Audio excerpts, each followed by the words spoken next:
Welcome back. This is now part number 9 on evaluation. So now we take a step back from what we've been doing. We saw the Boolean retrieval, right? Where we have documents that are sets of words and we want to locate a subset of the documents without any ordering or scoring, right? Just either a document is in the results or not. We saw that we can represent vectors, documents as vectors of Booleans, if we see them as sets of words. We saw that we can use a standard inverted index. That's all familiar to you now, right? The standard inverted index in order to process these queries. We have seen that the left part of that index, so the terms on the left, which is so the vocabulary is the set of terms and the dictionary would be the data structure for the terms. And that dictionary can be a hash table or a B+3, for example. That's how you look up the terms efficiently. But we've seen more recently, before the Easter break, that we can also model the documents in such a way that we can rank the output and have the top 10 and paginate the results and so on. And for that, we need a way to score the documents. And the way we do that is that instead of considering that documents are sets of words, we consider instead that there are bags of words, and that instead of being vectors of Booleans, we have vectors of numbers, non-negative numbers, right? Once we have done that, we realize that the documents live as vectors in the first quadrants of a vector space, very highly dimensional, right? So could be 500,000 dimensions for a reasonable system. So it's nice, right? We've done all of that, but now it needs to be evaluated. When you have built a system like that, you need to be able to say, is it a good system or is it a bad system, right? Does it actually produce results that make sense to the user, right? Because it could be that it doesn't, right? So we need to test it. So in particular, we have so many things we can tweak in a system like that. Do you use stop words or not? Do we exclude numbers or not? Do we use champions lists, right? If you use champions list, what is the length of these lists optimally? Do you use stemming? Do you use lemmatization? Remember in the post-processing? Should you weight the query terms? What is the smart codes that you should use? These 6 letters, right? How do you tune that optimally? Should you renormalize? If you renormalize, do you use L1? Do you use L2? Which documents weights should you use? So the query weights, the document weights. So all of these are open questions. And in order to make these decisions, you have to quantify. You have to quantify in order to have some objective ways to assess. In fact, what we want to do with our system is to optimize relevance. We want to give the user relevant documents. We have to give the user what they are looking for. And so in order to be able to evaluate these systems that we are building, we need to set up some evaluation methods. And so I think that these kind of things started to be addressed in a scalable way, I would say in the 60s. Right, that's also the time where the early information retrieval, the computerized information retrieval systems were invented.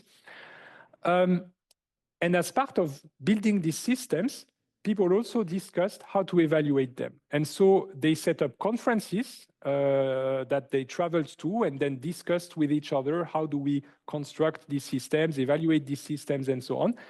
And so what they came up with in these conferences and in all these meetings with all the information retrieval researchers is to create data sets, right? Data sets that help us evaluate whether a system is good or not.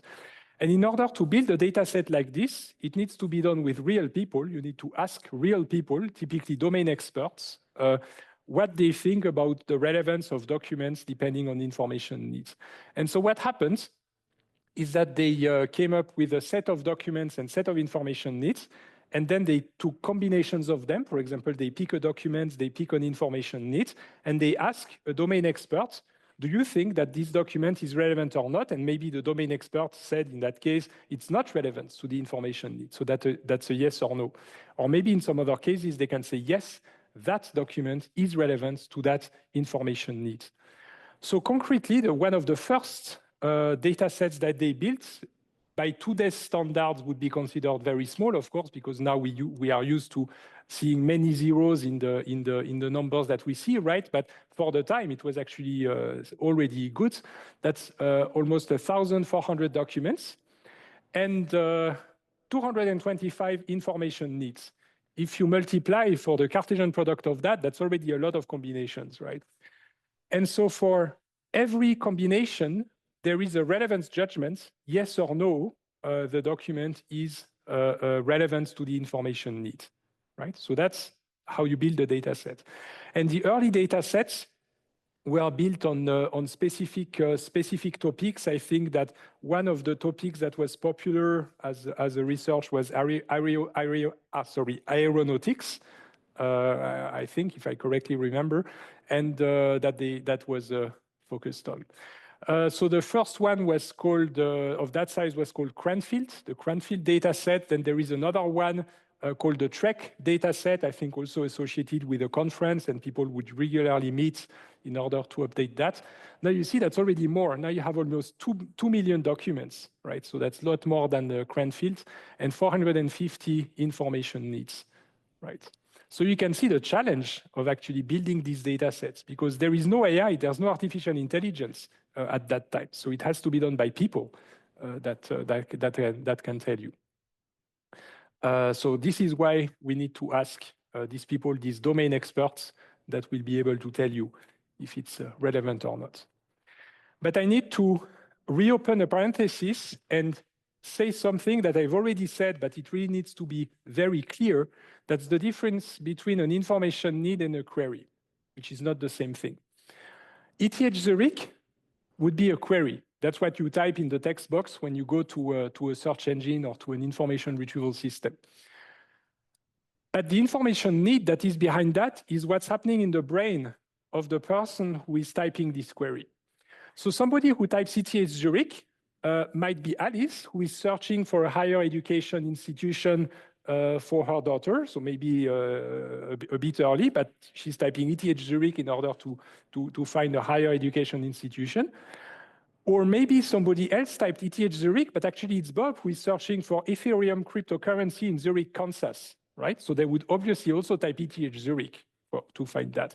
Or maybe it's Carlos who is searching for the extended trading hours, ETH, on insurance stocks, Zurich, right? So you see here that it's not an exact match. We have the information need and we have the query. So this is why the idea that a system is mathematically correct might be obvious, right? If you just implement correctly the scalar products or implement correctly the Boolean queries, then you could argue it's 100% correct. Yes, but then you're missing this. You're missing the information needs. It might be 100% correct doing the right things with the query, but you have to ask yourself, does it serve the need, what people are actually looking for in this context? So that was an example I've already given to you on the other way around. You have a specific information need, and there might be multiple ways of searching for documents, in that case with a Boolean query language, right? Of course, now that we are in 2025, I'm pretty sure many of you would just directly copy paste what's in the yellow bubble to ChatGPT and let it do its things, right? But this shows the evolution of things, how the systems keep getting better and better and better, and how the queries evolve. So it's called a prompt, right? But if you think of it, a prompt is also a query. Prompt is just a fancy name for a query that you put inside an LLM, right? Okay, but still, you see the evolution that a couple of decades ago, we were still using the Boolean languages in the lawyer offices and so on. And now we have the luxury of already with Google, we were based on phrases, phrase search, and now with prompts. All right. But we need to evaluate that. So now I'm closing the parenthesis. And now I'm going to go very quick over that, because that you already know. I've already shown it to you. Who remembers precision and recall? Okay. So very quickly, the idea is that when you have a system and you type a query, the results that it returns may or may not be relevant to the information need that you have. For the query, for sure, mathematically they are relevant, but for the need, for the information need you have in your brain, they might be not relevant. And so the precision was the first metric that I gave you back then, which is just a division, it's a ratio of the number of relevant returned results divided by all of the returned results, right? So you make a division of green divided by green, light green plus dark red, right? What is the precision here? 50%, right? Okay, good. So this is true positives divided by return. Indeed, 50%. What's the precision here? We've done it already, right? 100%, you agree? And here, 0, you agree. Okay, very good. And now, how much? 80%, right? Okay, 8 divided by 10. Very good. So you know how to compute the precision. Now, there are also documents that are not returned at all. They are not even in the results. And some of these documents might still have been relevant for you. You wish they had been returned, right? And so these are the blue ones, and then you have the yellow ones that are not returned, and they're also not relevant. So we are basically very happy with the green zone, light green zone, and the yellow zone, and we are less happy about the blue zone and the red zone, right?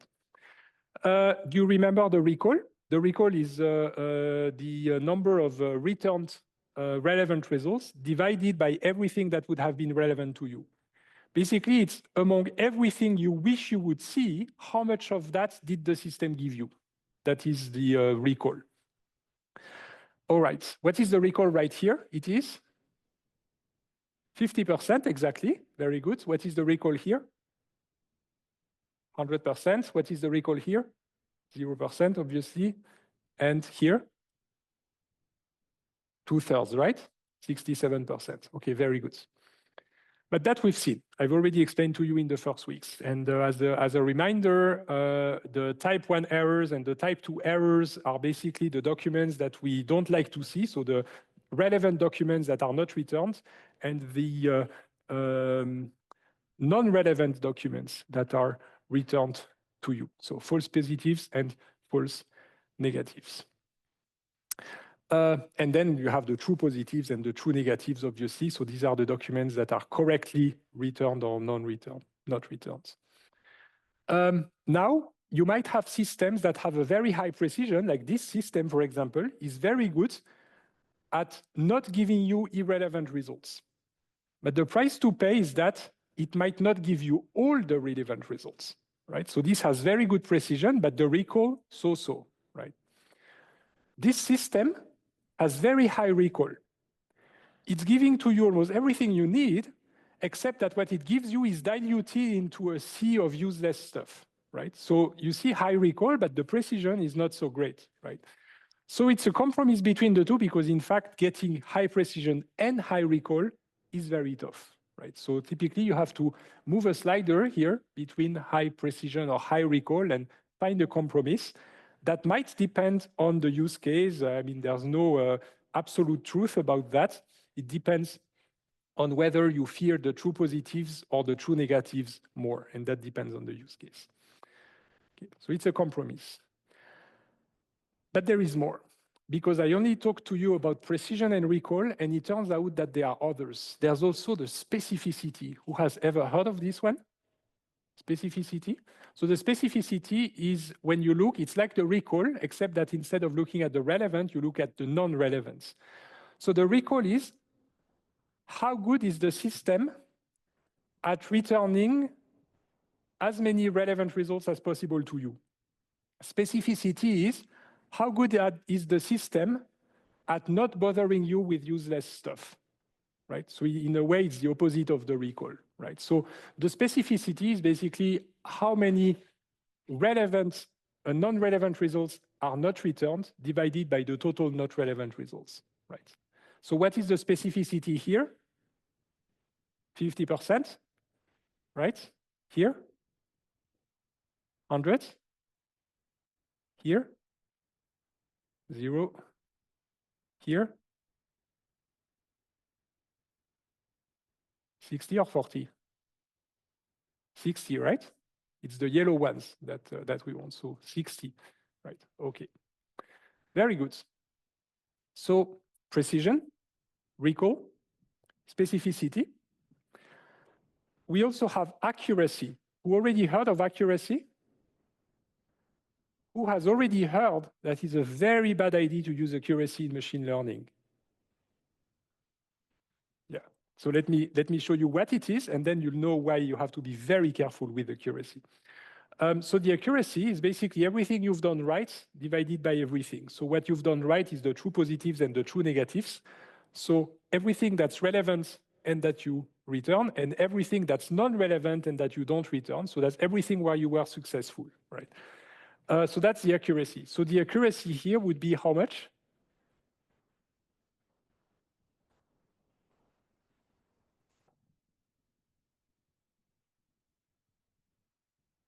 66, 67, exactly, 2/3. That's exactly it, absolutely. 2/3 of accuracy. You see, it's only based now on the diagonal, right? I want as many as possible on the diagonal. Okay, what's the accuracy here? 100%, right? I've done everything right here. There are no false negatives and no false positives. And what's the accuracy here? 0, right? Now, imagine that somebody builds that, a system that has 0 accuracy. Do you think that this is valuable or not? It's actually perfect. Why? Exactly, you can inverse it. So if somebody manages to mess it up in such a way that they bring the accuracy to 0, they're a billionaire. Because as you said, you invert it and you have a system with, you just need to invert what you return and what you don't return, right? All right, very good.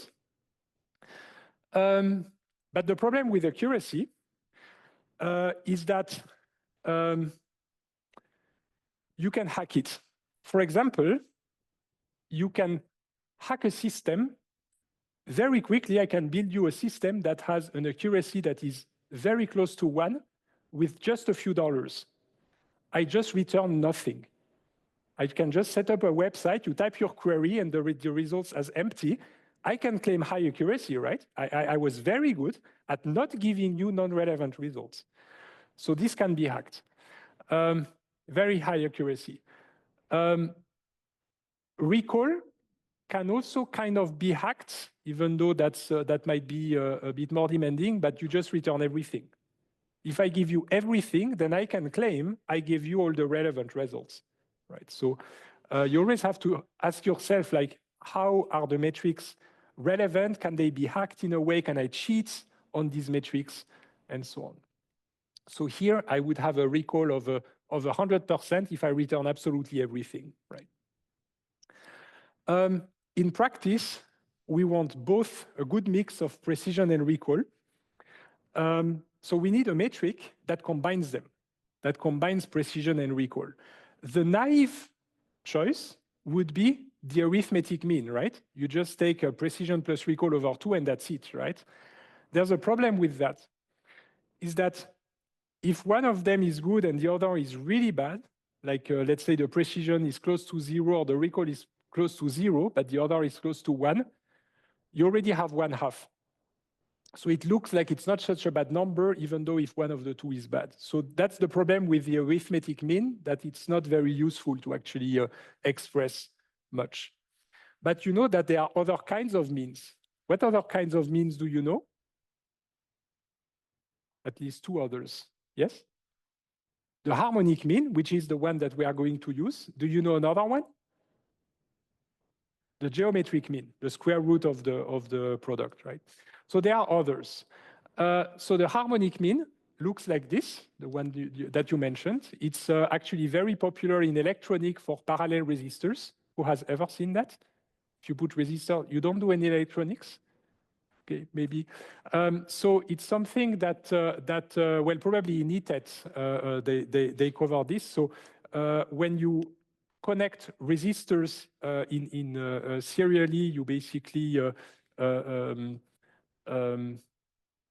I I think, well, I don't have a very good recollection, at them, and then when you do it in parallel, then they combine in a harmonic fashion. Okay, but anyway, you can write this formula in multiple ways. So this is just a rewrite of the formula. And now this is actually a better measure for combining precision and recall, to use the harmonic mean. All right. Now I put a little bit 0.5 in here, because in fact it's a particular case, because you can also use weights. You know, you can compute weighted averages, right? For example, on your transcript of record at ETH, you can compute the average weighted by the credit points, right? Which is typically done. It's the same here. We can actually also add weights to the precision and to the recall. So there's just two of them. So it's alpha and 1 minus alpha. So I can have weights. And so the generalization of this is alpha and 1 minus alpha. And that is called the F measure. And alpha is 1/2, gives you the special case of the harmonic mean between the precision and the recall. Okay. And so you would adjust the weight depending on whether you care more about precision or whether you care more about recall. But basically, the idea of the harmonic mean is that if any of the two is bad, that is going to drag down the overall metric, which is the intention of this combination.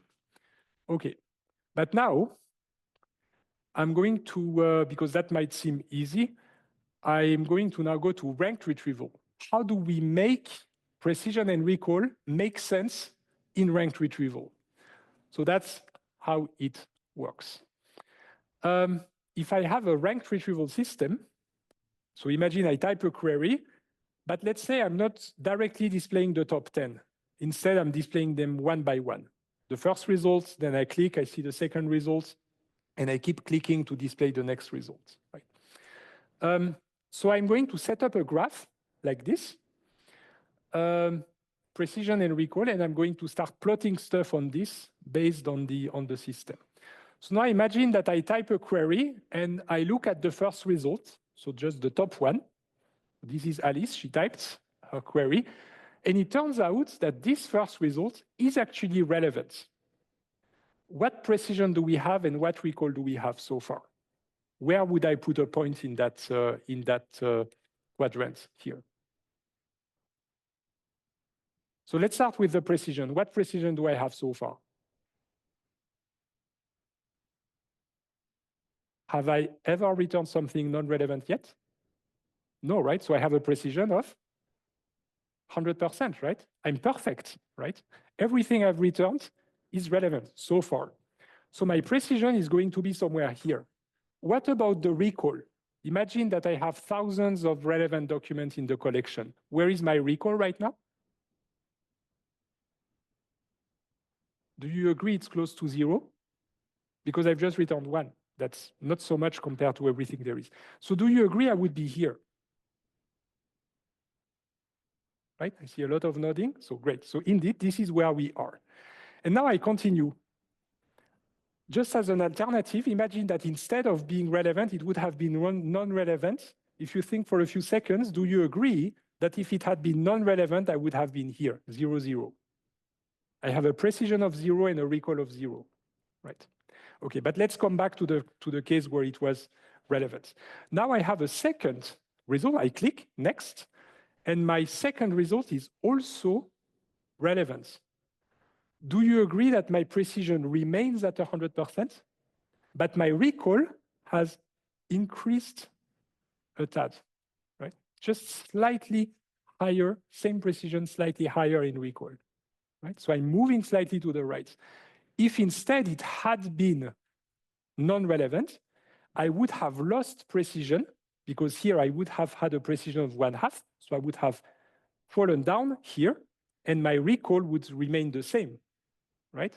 So you see, whenever I add a positive, a true positive, I'm going to the right.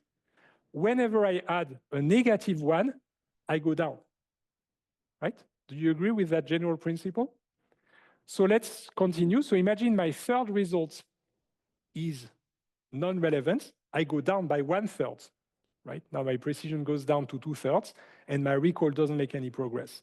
Now another non-relevant result. I go further down. Now my precision is at 1/2. Now I have a positive result. So my precision increases and so does my recall.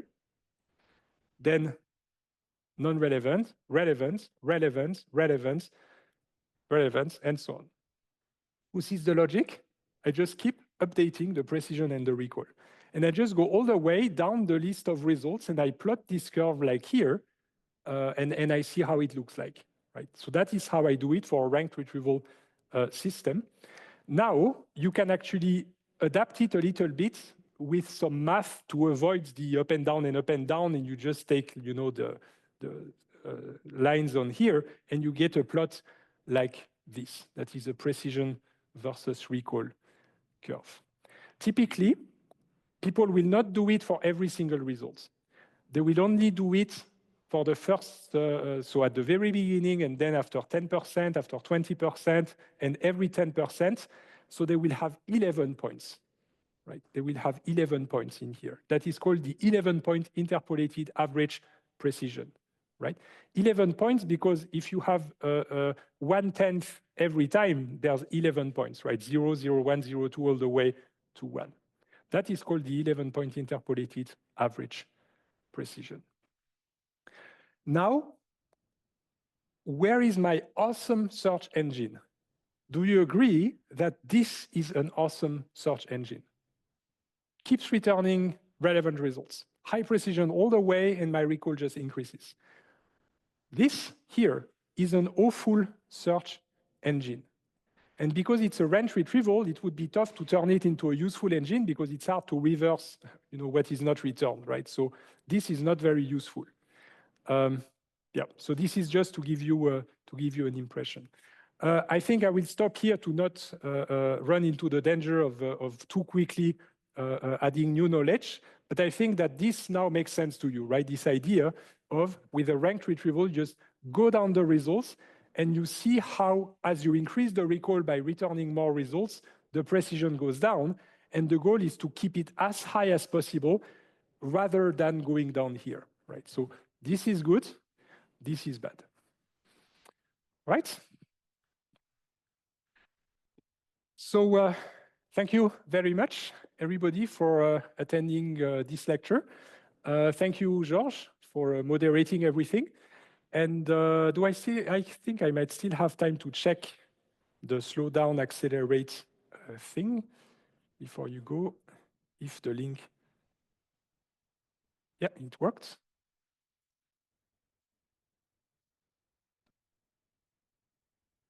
So you know that if you have any questions, you can write us emails, you can write on the forum. You should read the book, by the way. This is a must. You should read the book and all the relevant chapters. Ask us questions. We are here. Solve the exercises, solve the programming exercises. That one was a bit tougher today. All right, very good to know. Or above 80. Okay, so what we'll do is next week, we'll take it slowly. If you have any questions, come with the questions to next week. Then we will slowly finish the evaluation lecture, and then we'll move on to the to probabilistic information retrieval. All right. So it was a good thing that I asked because that gives me the thermometer of my speed. All right. So thank you very much. Have a nice weekend ahead, and I'll see you next week at 10 a.m. as always. Bye-bye. Thank you very much.